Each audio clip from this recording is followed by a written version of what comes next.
இந்த பொறுமையை கடைபிடியுங்கள். சோதனையின் காலம். எங்கு சென்றாலும் முஸ்லிம்கள் சோதிக்கப்படுவார்கள். ஒரு விமான நிலையத்துக்கு போனா முஸ்லிமாக இருந்தால், தோற்றம் இருந்தால், உனக்கு 1 மணி நேரம் இமிகிரேஷன் நிற்க வேண்டிய சூழ்நிலை ஏற்படும். பொறுமையாக இரு. உன் சமூகம் அப்படி பாதிக்கப்பட்டிருக்கிறது. பொறுமையோடு இரு. கோபம் கொள்ளாதே, வெறுப்பை காட்டாதே, அங்கே உன்னுடைய ஆக்ரோஷமான தன்மை அங்கே வெளிப்படுத்தாதே. பொறுமையோடு இரு. ஹிஜாப் அணிந்தால் சோதனை வருகிறதா? பெண்ணே பொறுமையாக இரு. அல்லாஹ் இந்த ஹிஜாபை கொண்டு உன்னை கண்ணியப்படுத்துவான் இந்த பூமியிலும் மறுமையிலும். முகத்தில் சுன்னா இருந்தால் சோதனை வருகிறதா? நிறுவனத்திலோ, வீட்டிலோ, தொழிலிலோ, திருமணத்திலோ பொறுமையாக இரு. அல்லாஹ் ரப்புல் ஆலமீன் இதை கொண்டு உன்னை கண்ணியப்படுத்துவான். உன்னை வெறுத்தவர்களை உன்னை நேசிக்கும்படி அல்லாஹ் ஆக்குவான். அல்லாஹ் ரப்புல் ஆலமீன் நம்முடைய வாழ்வில் இந்த மாற்றத்தை தருவானாக. இந்த நிலைமைதான், இந்த செயல்கள் தான் எம்மை அழைத்து செல்லும் மரண நேரத்திலும் அல்லாஹ்வுடைய கட்டளைக்கு கட்டுப்படுவதோடு. யார் எப்படி வாழ்கிறாரோ அப்படித்தான் மரணமாவார். எப்படி மரணிக்கிறாரோ அப்படித்தான் மறுமையில் எழுப்பப்படுவார். அல்லாஹ்வுடைய தூதர் ஸல்லல்லாஹு அலைஹி வஸல்லம் உடைய ஹதீஸ், இன்னல்லதீன காலு ரப்புனா அல்லாஹு ثم استقاموا تتنزل عليهم الملائكة. யார் ஈமான் கொண்டு உறுதியை அதில் கடைபிடிக்கிறார்களோ மரண நேரத்தில் மலக்குகள் இறங்கி வருவார்கள். அல்லா தகாஃபு, பயம் கொள்ளாதே, வலா தஹ்ஸனு, கவலை கொள்ளாதே, வஅப்ஷிரு பில் ஜன்னத்தி அல்லதி குன்தும் துஅதுன், உனக்கு வாக்களிக்கப்பட்ட நிரந்தரமாக தங்கப் போகிற சொர்க்கத்தை குறித்த நற்செய்தியை பெற்றுக்கொள் என்று அவனிடத்திலே கூறுவார்கள். யுஸப்பித்துல்லாஹு அல்லதீன ஆமனு பில் கௌலி ஸாபிதி ஃபில் ஹயாத்தித் துன்யா வ ஃபில் ஆখিরাহ. யார் ஈமான் கொண்டு நல்ல அமல்களை செய்கிறார்களோ அவர்களுக்கு இந்த பூமியிலும் மறுமையிலும் அவர்களுடைய வார்த்தையில் அல்லாஹ் உறுதியை ஏற்படுத்துவான். பூமியில் எப்படி அல்லாஹ் உறுதி ஏற்படுத்துவான்? வார்த்தைகளில். மறுமையில் எப்படி அல்லாஹ் வார்த்தைகள் உரிமை ஏற்படுத்துவான்? முஃபஸ்ஸிர்கள் விளக்கம் சொன்னார்கள். பூமியில் அவனுடைய மரணிக்கும் நேரத்தில் யார் இறுதி தருவா இல்லா இலாஹ இல்லல்லாஹ் என்ற வார்த்தையோடு மரணிக்கிறாரோ அவர் சொர்க்கம் செல்வார். இந்த எண்ணத்தை, இந்த நிஅமத்தை அல்லாஹ் ரப்புல் ஆலமீன் அவருக்கு, அவர் உறுதியோடு பூமியில் வாழ்ந்தால் அல்லாஹ் ரப்புல் ஆலமீன் கொடுப்பான். உறுதி. கண்ணியத்துக்குரியவர்கள், அல்லாஹ்விடத்திலே கரமேந்தி கேளுங்கள் இந்த உறுதியை. தூதரும் உறுதியோடு வாழ முடியாது, அல்லாஹ் ரப்புல் ஆலமீன் உறுதியை கொடுக்கவில்லை என்றால். வலவுலா அன் ஸப்பத்னாக லகத் கித்த தர்கனு இலைஹிம் ஷைஅன் கலீலா. நபியே, நாம் உங்களுக்கு உறுதியை ஏற்படுத்தவில்லை என்றால் நீங்கள் அவர்களை நோக்கி கொஞ்சம் சாய்ந்திருப்பீர்கள். அப்படி சாய்ந்தால் இந்த பூமியிலும் மறுமையிலும் மரணத்திலும் அல்லாஹ் 2 மடங்கு தண்டனையை உங்களுக்கு தருவான். அதனால் தான் அல்லாஹ்வுடைய தூதர் ஸல்லல்லாஹு அலைஹி வஸல்லம் அதிகமாக பிரார்த்தனை செய்யக்கூடிய பிரார்த்தனைகளில் ஒன்று, யா முகல்லிபல் குலூப் ஸர்ரிஃப் கல்பி அலா தீனிக் அலா தஆத்திக்.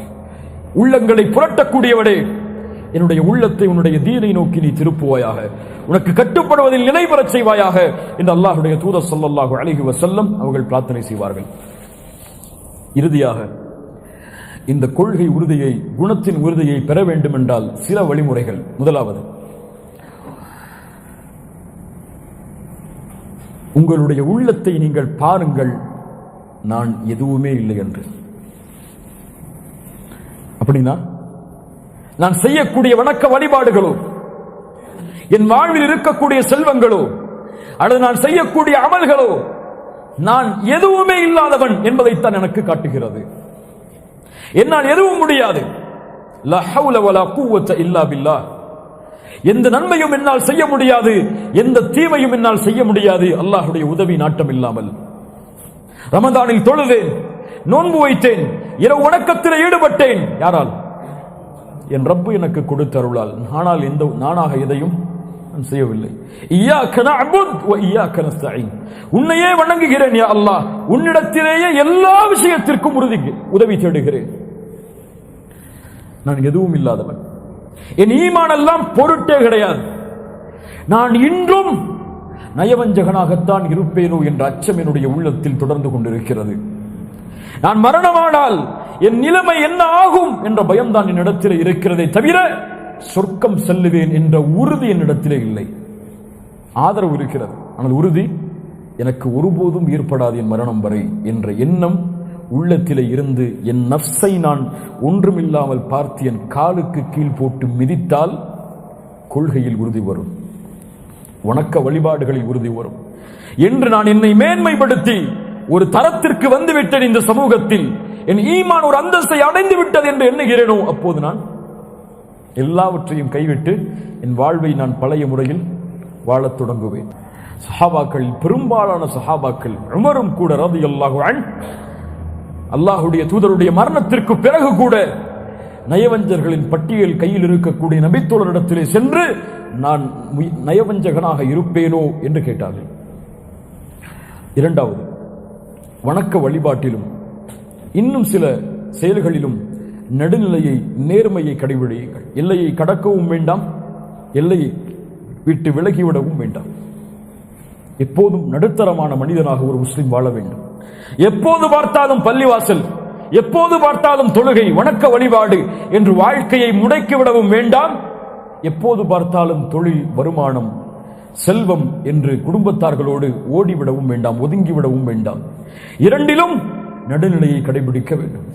ஒரு தொழுகையை சரியாக தொழக்கூடிய ஒரு முஸ்லிம், ஒரு முஃமின் தன்னுடைய வாழ்வில் செல்வந்தவனாகுவதற்கு தொழிலில் அவன் முயற்சி செய்தால் முயற்சி செய்யட்டும், கோடிகளை அவன் சம்பாதிக்கட்டும், தவறில்லை, ஹலாலான முறையில்.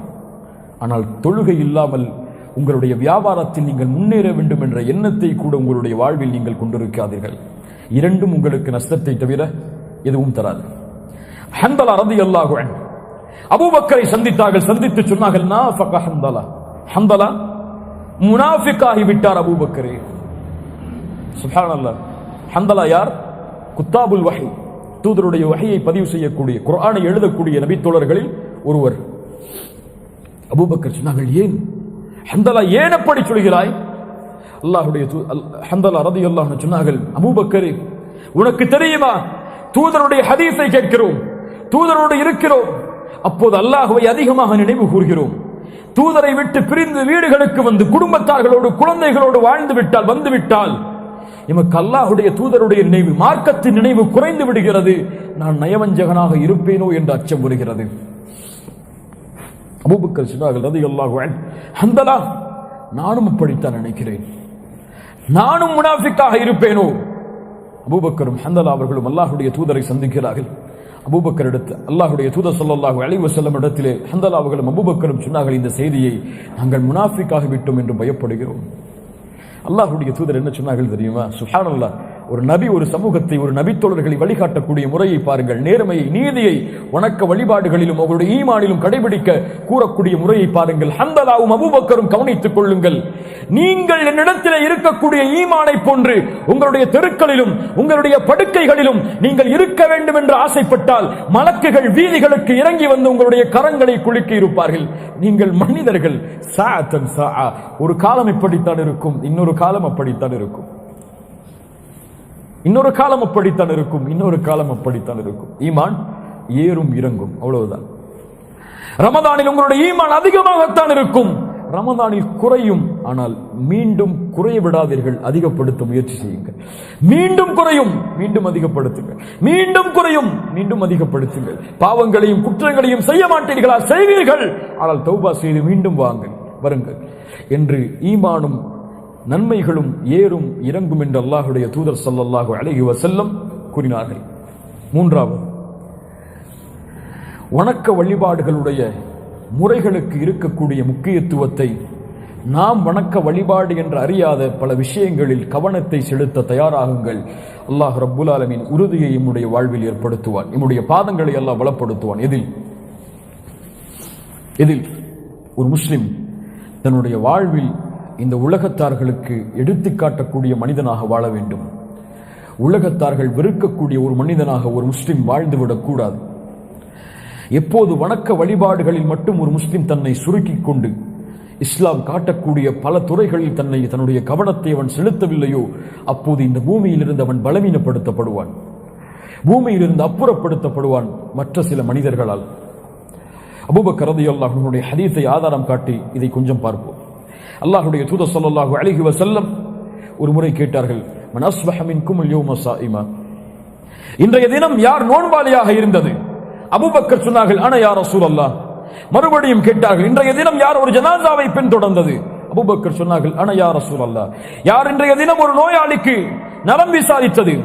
அல்லாஹ்வுடைய தூதர் சொன்னார், அபூபக்கர் சொன்னார்கள், அன யா ரசூலல்லாஹ். அல்லாஹ்வுடைய தூதர் கேட்டார்கள், இன்றைய தினம் யார் ஒரு ஏழைக்கு உணவளித்தது? அபூபக்கர் சொன்னார்கள், அன யா ரசூலல்லாஹ். இங்க ஒரு விஷயத்துல தான் நம்ம நினைக்கக்கூடிய வணக்க வழிபாடு வருது. மீதி 3 விஷயமும் நம்ம அந்த வணக்க வழிபாடுன்னு நினைக்கவே இல்லை. அப்படியா இல்லையா? என்ன ஒரு விஷயம்? நோன்பு.